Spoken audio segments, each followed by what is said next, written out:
Renato Gaúcho apresenta A Força do Amor.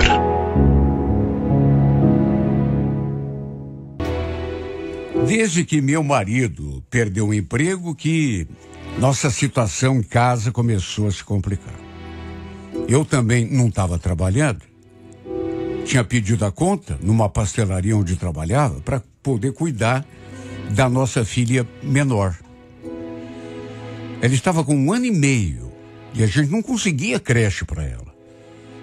Estava levando a pobrezinha para trabalhar comigo, mas aí a dona lá do lugar começou a me olhar torto e deu para ver que ela não estava gostando da situação. No fim, fui obrigado a pedir a conta. Como não era registrada, peguei só uns trocados referente aos dias trabalhados. Já o Dirceu também andou se envolvendo numa confusão com o chefe e foi mandado embora por justa causa. Isso que foi o pior. Azar pouco é bobagem. A gente foi se virando como dava, com esse dinheiro que ele pegou quando saiu da firma, que era bem pouco, né? Até pelo fato de ter saído fora, porque, enfim. Mas aos poucos a gente foi se estabelecendo e, embora as coisas estivessem difíceis, já que o Dirceu também não conseguia outro trabalho. E olha que ele procurava, viu? Tem gente que não encontra serviço porque não procura, mas não era o caso dele. Enfim, ele vivia de bico, um bico aqui, outro ali. Mas quem vive de aluguel e ainda tem que pagar luz, água, mercado, sem contar as outras despesas, principalmente com um filho pequeno, tudo fica muito mais difícil. E no nosso caso, tudo vinha virando uma bola de neve. A gente até recebeu ajuda de alguns vizinhos no começo, mas mesmo assim, né? Ficar vivendo da boa vontade alheia não é a vida que a gente gostaria. Até porque todo mundo tem seus próprios problemas para resolver. Dificuldade, nossos amigos não eram ricos também, quer dizer. Tinha dias que eu, comia meio pão. E não é força de expressão não, viu? Para ver meus filhos tendo o que comer. Para se ver a situação em que a gente estava. Um dia já não suportando mais aquela vida. Eu falei pro Dirceu. Sabe o que eu andei pensando, Dirceu? Passar uns tempos lá na casa dos meus pais. Eu vou com as crianças para lá e depois que as coisas se ajeitarem, se você conseguir arranjar um emprego, a gente volta. O que você acha? Minha família é toda daqui de Nossa Senhora das Graças, norte do Paraná. Quase divisa com São Paulo. E pelo menos aqui com eles, caso voltássemos de Curitiba, a gente não passaria grandes dificuldades. Juro. Eu estava pensando unicamente nas crianças. Eles não mereciam e não podiam passar por aquilo que a gente estava passando. Só que meu marido não viu aquilo com bons olhos. Ih, Luciane, sei não, viu? Não gostei dessa história, dessa tua ideia. Mas por que não, Dirceu? É só por uns tempos. Depois que a gente arranja emprego, que as coisas começarem a melhorar, a gente volta. E os teus pais? Será que vão ficar pensando disso? Não vão gostar, né? E vai acabar sobrando para mim. Mas se é assim, se você preferir, a gente pode voltar todos juntos lá pra... Eu nem completei a frase. Só pela cara dele, vi que tinha ficado pior a emenda do que o soneto. A família do Dirceu é de Colorado, que fica aqui, pertinho de onde a gente mora.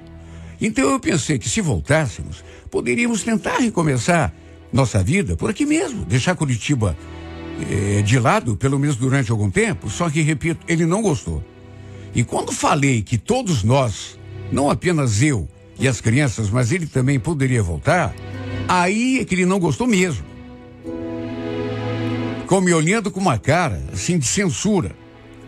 A verdade é que ele não queria vir embora para o interior de novo. De qualquer maneira, fui amadurecendo a ideia até que no fim, vendo que não tinha outro jeito, Comprei a passagem e me mandei para cá com os nossos filhos. Ele continuou aí em Curitiba para tentar dar um jeito na situação, quem sabe, sem o peso de ter mulher e filho, ele tivesse mais sossego para procurar um trabalho e conseguir. Nessa época, inclusive, ele já estava quase acertado para começar a trabalhar com um conhecido dele no ramo da construção. Naturalmente que meus pais não sabiam do que a gente passava em Curitiba. E também foi uma surpresa para eles a nossa chegada. Claro, eles pensaram que estávamos só de passeio, fazendo uma visita.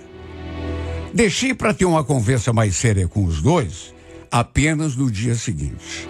Lembro que a mãe perguntou assim: e aí, filha, estão pensando em ficar até quando? Demora um tanto para vir, agora devem ficar pelo menos uns 10 dias, né? Eu só olhei para ele e pensei: 10 dias, mãe? A senhora não sabe a metade da missa.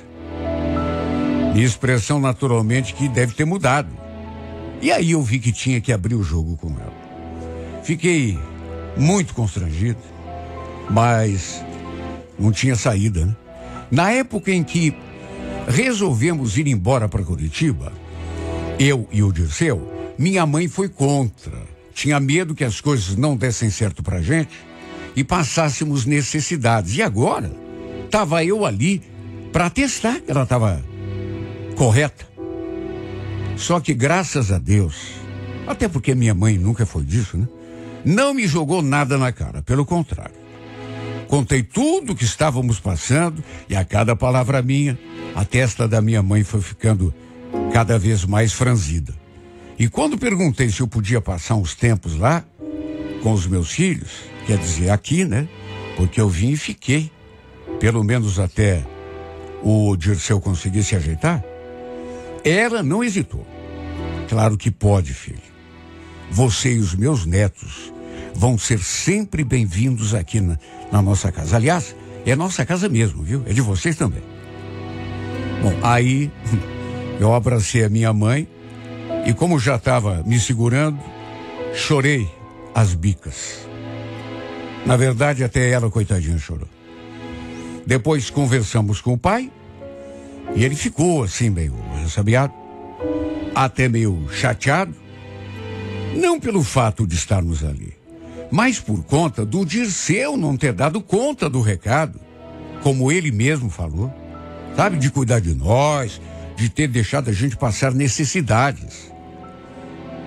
Eu falei para a mãe que trabalhava numa banca de salgados, mas que tive de sair para cuidar da minha filha.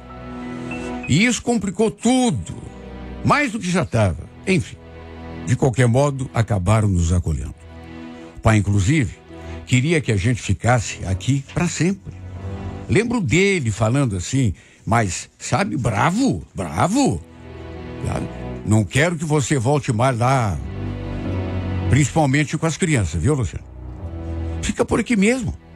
Pelo menos aqui, vocês vão estar sendo muito bem cuidadas. Mas não posso, pai. Tem o Dirceu é meu marido. Teu marido? Que marido é esse aí que não cuida da família? Que deixa a mulher e os filhos passando fome? Marido. Eu não quero mais que você volte pra... Aí eu tive a louca ideia de responder para ele daquela forma. Mas eu amo o Dirceu, pai. Eu não quero me separar dele. Prefere passar fome? É isso que você está me dizendo? Olha, você nunca ouviu falar que quando a fome entra pela porta, o amor sai pela janela? Eu não vou deixar vocês voltarem. Não criei filha minha para passar fome. Onde já se viu isso?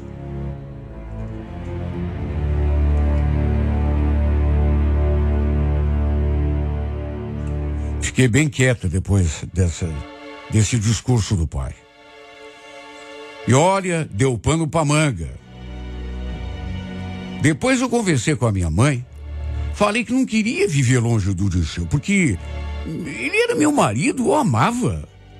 Não queria abrir mão do nosso casamento. O pai não podia me impedir de voltar para junto dele. A mãe falou que conversaria com ele depois, que era para eu ficar tranquilo. E ela de fato conversou. Depois veio falar comigo de novo.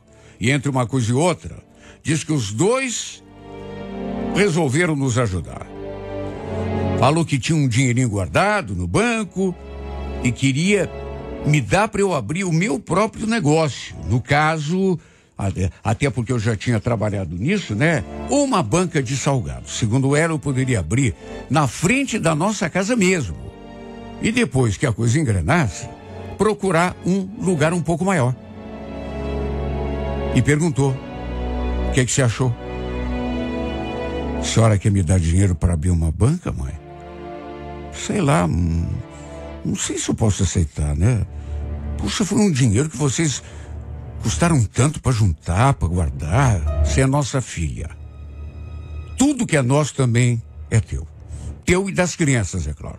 De mais a mais, você não falou que é uma salgadeira excepcional? Então, tenho certeza que tudo vai dar certo. Eu não queria aceitar. Até porque não queria pegar dinheiro deles. Tanto que nunca pedi ajuda financeira para nenhum dos dois. Mas ela insistiu um monte. Depois até o pai veio conversar comigo e no fim, os dois acabaram me convencendo. Se bem que eu também não tinha muita escolha, né? Fomos ao banco, abrimos uma conta no meu nome e o pai fez uma transferência. Só me pediu para não gastar com bobagem. E nem com isso, olha... Isso ele fez questão, assim, de deixar, mas muito claro, para eu não gastar com bobagem e, principalmente, não colocar um centavo daquele dinheiro na mão do meu marido. Eu fiquei meio magoada, sabe, pelo Dirceu, porque ele estava falando como se o Dirceu fosse um vagabundo, ou fosse uma pessoa ruim. Não era. Uma ótima pessoa. Estava passando por dificuldade, como muitas pessoas estão passando. Porque ele procurava emprego, não era do tipo que se acomodava. Mas enfim. Se bem que aquele dinheiro também me deu um alento, né? Fiquei empolgada, cheia de planos. O dinheiro naturalmente não era muito, mas dava para começar. Comprei as passagens e chegamos a Curitiba no sábado à noite. Naturalmente que meu marido não estava nos esperando, porque quando viemos aqui para a casa dos meus pais, a ideia era ficarmos um tempo grande aqui até que ele conseguisse se ajeitar para a gente poder voltar. Ficamos pouco mais de uma semana por aqui. Eu fui o trajeto todo ansiosa para encontrá-lo logo, para contar novidade. Eu tinha certeza que ele também ia ficar feliz. Até empolgado com a ajuda que meus pais tinham dado pra gente. Chegamos, só que de saída estranhei. Tinha uma moto ali dentro do quintal. Pensei comigo: ué, de quem será essa moto? Será que o Dirceu está recebendo visita? A gente morava na casa da frente, mas havia mais 3 casas no mesmo terreno. Só que cada casa tinha sua própria cerca, de modo que a moto não podia ser de outro morador dali, porque estava no nosso espaço.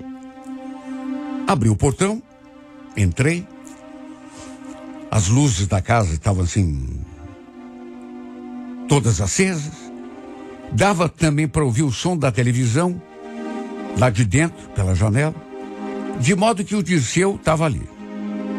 Eu não tinha levado a chave de casa, mas fui direto passando a mão no trinco e abrindo. Por sorte, a casa estava aberta, só que quando aquela porta se abriu, antes mesmo que eu colocasse o primeiro pé para dentro, eu dei de cara com aquela situação. Bati os olhos naquele homem que eu nunca tinha visto na minha vida, e depois num menino que estava desenhando numa folha de papel ali no chão. Pensei, ué, o que está acontecendo aqui, meu Deus? Quem é esse cara? dessa criança. Nisso o sujeito se levantou e ficou me olhando de um jeito estranho. Eu segurando minha filha pela mão, segurando uma mala de roupa na outra, e meu filho mais velho do outro lado. Ele ficou tão assustado que perguntou: pode ajudar em alguma coisa? Quem é a senhora? Em vez de responder, dei uma olhada de olhos assim pela sala, e outra coisa me chamou a atenção. Não eram os nossos móveis que estavam ali. Olha, eu fiquei tão abalada com aquilo que chegou a me dar um surto. Ué, mas o que é isso? Nosso sofá não estava ali, o sofá era outro. A estante, a TV também. Aquilo me deixou tão abestalhada que eu não consegui nem abrir a boca. Nisso, uma mulher apareceu lá da cozinha. E quando me viu ali com as crianças, também já foi perguntando. Não exatamente a mim, mas perguntando pro homem. O que está acontecendo, Henrique? Quem é essa senhora? Não sei. Nunca vi na vida. Foi então que, num fio de voz, ainda sem entender o que estava acontecendo, eu balbuciei. O que vocês estão fazendo aqui? Essa casa é minha. Minha e do meu marido.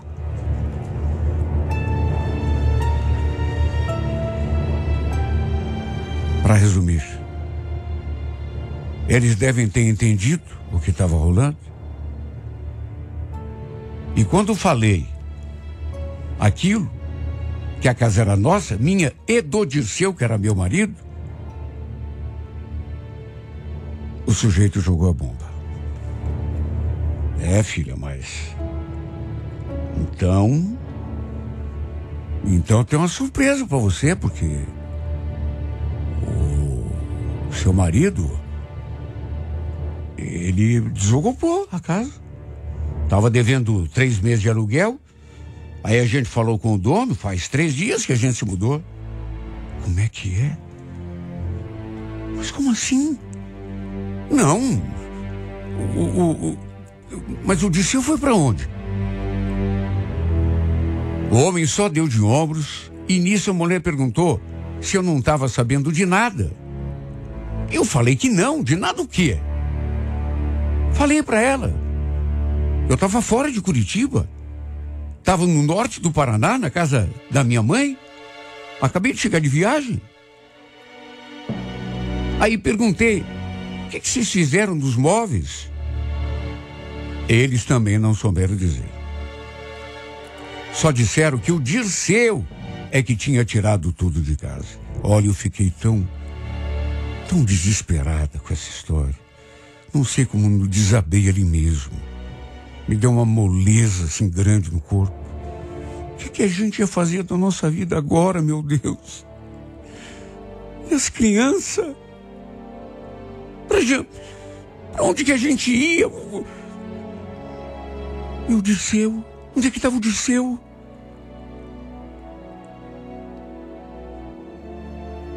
Olha, ainda bem que tem gente de bom coração nesse mundo. Eles viram que a gente não tinha para onde ir. Eu e meus filhos. Nem com quem contar. E eu também comecei a chorar ali na frente dos dois, né? De tão desesperado que eu fiquei.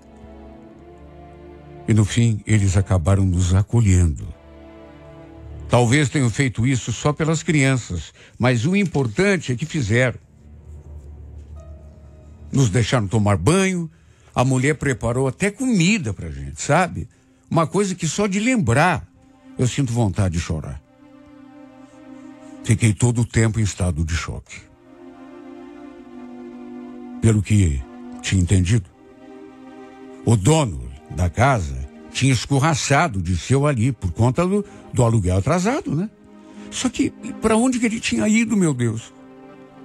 O que ele tinha feito com os móveis, as nossas coisas? Não tinha muita coisa, mas tinha. Passei a noite sem conseguir dormir, só pensando.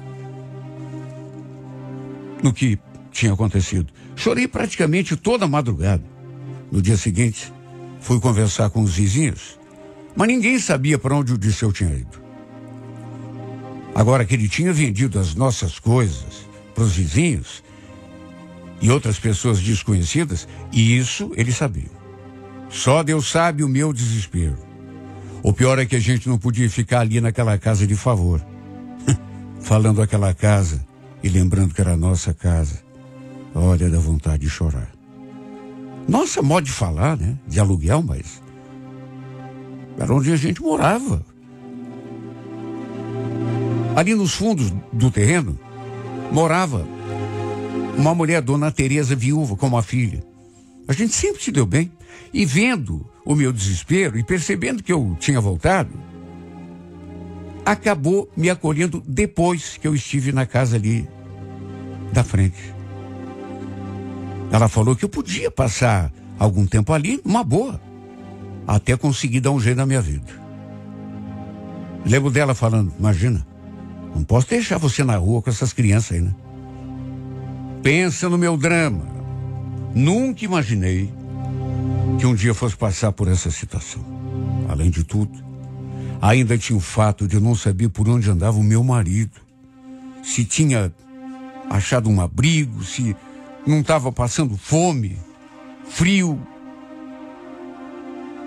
Segundo a Dona Tereza, ele tinha vendido mesmo as nossas coisas. Inclusive, ela tinha ficado com algumas. Achou que a gente tinha se separado, que eu tivesse vindo embora, voltado a morar com os meus pais. Ela ficou muito surpresa quando me viu, principalmente depois que eu contei o drama todo. Enfim, apesar de toda a situação, não pensei em voltar para Nossa Senhora das Graças. Até porque não tinha nem como vir embora, sem saber o que tinha acontecido com meu marido. Procurei algumas pessoas, alguns conhecidos dele, mas ninguém disse uma palavra, pelo menos não uma palavra útil a seu respeito. Ninguém sabia de nada, uma coisa assim tão estranha, e que me deixou tão nervosa, mais desesperada do que eu já estava. Só de pensar que ele pudesse estar na rua, eu ficava mais agoniada. Meu marido, meu Deus. Entrei em contato com a minha família, com a família dele, mas ninguém sabia de nada. O irmão dele até viajou para Curitiba para ver o que estava acontecendo. Procuramos por tantos lugares, inclusive hospitais, abrigo da prefeitura. Olha, até no ML eu estive. No fim, sem notícia, sem pista, resolvemos voltar para cá. Até porque o que podíamos ter feito, a gente fez. Voltamos com a esperança de que ele nos procurasse, ou a mim, ou então alguém da família, lá em Colorado. Eu chorava noite e dia, não conseguia fazer nada. Meus pais, quando souberam que tinha rolado aqui, ficaram loucos da vida, imagine. Tinham me arrumado até dinheiro para começar o nosso negócio ali, e no fim, quando cheguei a Curitiba, me deparei com aquela situação inimaginável. O Dirceu tinha sido expulso da casa por conta da dívida. Teve de vender as nossas coisas e ninguém sabia do seu paradeiro. Na verdade, até hoje, não tivemos sequer uma notícia dele. Não sei por que ele agiu assim, porque se pretendia sair dali, que deixasse o novo endereço, quer dizer, nem sei se ele tinha um lugar, né? Mas que, olha, sei lá, viu? Sei lá. Só eu sei o meu desespero, a minha aflição. Já está indo para quase um ano que ele sumiu sem deixar nenhum rastro. Não sei o que pensar. Não consigo saber por que ele nunca nos procurou. Sabe, mesmo que tenha conhecido horrores, mesmo que tenha rolado até coisas que eu nem sei, mas pelo menos que ele tivesse procurado a gente. Ou ligado. Na casa dos meus pais tem telefone fixo. Mas ele nunca ligou, não... E lá para Colorado também, não devem ter ligado, porque eu não consigo entender tudo. Mesmo que ele não quisesse mais saber de mim, porque até isso passou pela minha cabeça, né? Eu acho que pelo menos dos nossos filhos, ele deveria querer saber. Tanta coisa passou pela minha cabeça. Que ele não me ama mais, se cansou de mim, se arranjou com outra mulher. Quem sabe quis também se livrar do fardo, que é cuidar de uma família. Quis fugir da responsabilidade em vez de enfrentar todos os problemas pelos quais a gente passou. Espero que um dia o destino nos coloque frente a frente de novo. Eu queria tanto ouvir da sua boca uma explicação. Queria saber o que aconteceu, sabe? Porque alguma coisa aconteceu e pelo menos para mim, sua esposa, para os filhos, ele devia sentir vontade de dar uma satisfação. Queria saber o que houve. Por que ele agiu do modo como agiu? Na época, eu não tinha celular, mas dei para ele procurar emprego, sabe? E depois ele falou que tinha perdido o celular. Foi pouco antes da gente ir embora lá para... Sabe? Sei lá, viu? Eu não consigo entender por que ele agiu assim, por que ele continua agindo assim, por que não procura pela gente para desfazer toda essa história esquisita. Ele sabe onde nos achar. Sabe onde moramos aqui em Nossa Senhora das Graças. Então por que não nos procura? Ou telefona lá para a casa da mãe e do pai? Ele tem o telefone, quer dizer, ou tinha, né? Olha, eu não sei mais nada, viu? Eu não sei mais o que pensar, porque eu já pensei em tudo. E nada do que eu penso me dá sossego. Dirceu, se você soubesse como a gente está se sentindo, Dirceu. Eu não estou falando só por mim, não, viu? Mas por todos que te conhecem, que gostam de você. Por os nossos filhos, principalmente. Você lembra dos teus filhos, Dirceu? Nem na tua mãe você pensa, Dirceu. Ela também deve estar agoniada, à espera de uma notícia. Da minha parte, apesar de tudo, ainda te amo. Sinto demais a tua falta. Parece que metade do meu corpo foi arrancada. Tenho muita saudade. Ainda sofro muito por ti. E continuo te esperando com as portas do coração abertas. Volta, Dirceu. Volta. Nos procure aqui, no norte do Paraná, você sabe onde é. Nunca é tarde para a gente recomeçar. Se você está com vergonha, não tenha vergonha, Dirceu. Eu sempre vou te amar. E sempre, eu e teus filhos, vamos estar aqui esperando por ti. Volta, Dirceu.